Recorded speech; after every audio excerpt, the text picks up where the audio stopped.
শতবর্ষ উদযাপন করেছে জয়পুরহাট সদর উপজেলার ঐতিহ্যবাহী শিক্ষা প্রতিষ্ঠান তেঘর উচ্চ বিদ্যালয়।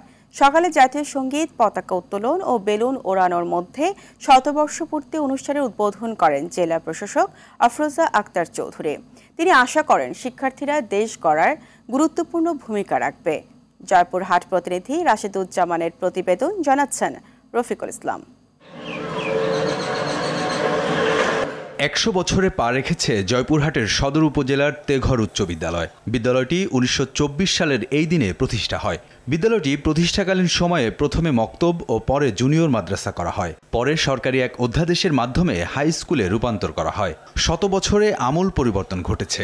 নানান প্রতিকূলতার মধ্য দিয়েও কালের সাক্ষী হয়ে এখনও দাঁড়িয়ে আছে কিছু শিক্ষা প্রতিষ্ঠান। তেমনই এক শতবর্ষী স্কুলের নাম তেঘর উচ্চ বিদ্যালয়।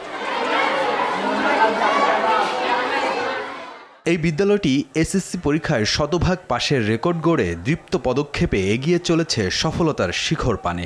সুবিশাল মাঠ, সুরক্ষিত ও দৃষ্টিনন্দন বিদ্যালয় ভবন এবং মনোমুগ্ধকর পরিবেশ এই বিদ্যালয় সকলকে মুগ্ধ করে। শতবর্ষ উদযাপন উপলক্ষে শহরের শহীদ ডাক্তার আবুল কাশেম ময়দান থেকে আনন্দ র্যালি করে বর্তমান ও প্রাক্তন শিক্ষার্থীরা। শিক্ষার্থীদের উৎসাহ যোগাতে এ সময় অংশ নেন জেলা প্রশাসক আফরোজা আক্তার চৌধুরী। পরে তিনি শতবর্ষ উদযাপন অনুষ্ঠান উদ্বোধন করেন।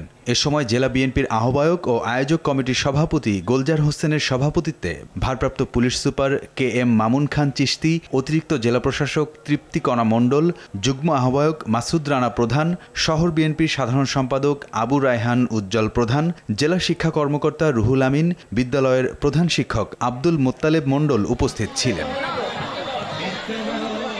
বিদ্যালয়ের প্রাক্তন শিক্ষার্থীরা তাদের অনুভূতি ব্যক্ত করার পাশাপাশি স্মৃতিচারণ করেন। এটা একটা প্রাণের স্পন্দন, মিলন মেলাতে পরিণত হয়েছে। এটার সফলতা কামনা করছি। আমি এই স্কুলের প্রাক্তন ছাত্র, 1991 সালে এসএসসি পাস করেছি এই স্কুল থেকে। আমার বাবা সাবেক এমপি মরহুম মোজাহ আলী প্রধান এই স্কুলের ছাত্র ছিল। 1972 সালে উনি এসএসসি পাস করেছেন। আমার যে কি অনুভূতি, আজকে এই শতবর্ষ উদযাপন হচ্ছে, আমি সত্যি এক্সাইটেড। আমি অন্যরকম একটি আনন্দ পাচ্ছি। এবং বিদ্যালয়ের শতবর্ষ উদযাপন উপলক্ষে আমরা দীর্ঘদিন পর সকল বন্ধু বান্ধব সহ এক জায়গায় হয়েছি। মানে সেই পুরাতন দিনের কথাগুলো মনে পড়ছে। প্রাক্তন শিক্ষার্থী ও শিক্ষকদের জন্য ফান্ড গঠন করা হয়েছে বলে জানান আয়োজক কমিটির সভাপতি ও জয়পুরহাট জেলা বিএনপির আহ্বায়ক গোলজার হোসেন। তেঘর উচ্চ বিদ্যালয় কল্যাণ ট্রাস্ট গঠন করার মূল কারণ, আমাদের অনেক শিক্ষক, অনেক ছাত্রছাত্রী লেখাপড়ার কারণে তাদের পয়সার জন্য লেখাপড়া করতে পারে না। এই কল্যাণ ট্রাস্টের মাধ্যমে আমাদের শিক্ষা অর্জন করবে। যারা জাতীয় পর্যায়ে খেলতে যাবে, টাকা পাবে না, সে টাকা ব্যবহার করা হবে। এবং আমাদের যে শিক্ষকরা রিটায়ারমেন্টের পর ট্রিটমেন্টের অভাবে বিভিন্ন সমস্যায় জর্জরিত, এই কল্যাণ ট্রাস্ট থেকে সেটা আমরা বহন করব। এই জন্য আমাদের কল্যাণ ট্রাস্ট গঠন। দেশ গড়ায় আগামী দিনে শিক্ষার্থীরা গুরুত্বপূর্ণ ভূমিকা রাখবে বলে আশা করেন জেলা প্রশাসক আফরোজা আক্তার চৌধুরী। তেঘর উচ্চ বিদ্যালয়ে আজকে 100 বছর পূর্তি অনুষ্ঠানে আসলাম। আমার মনে হচ্ছে যে আমার স্কুলের মাঠেও যদি আমি উপস্থিত থাকতে পারতাম খুব ভালো লাগতো। যে আসলে স্কুল ত্যাগ করার পর স্কুলের মাঠে উপস্থিত হওয়ার আনন্দ আলাদা। আর 100 বছর পূর্তি অনুষ্ঠান, তার মানে আমরা বুঝতে পারছি যে এই স্কুলের ঐতিহ্য, এই স্কুলের ইতিহাস অনেক পুরাতন।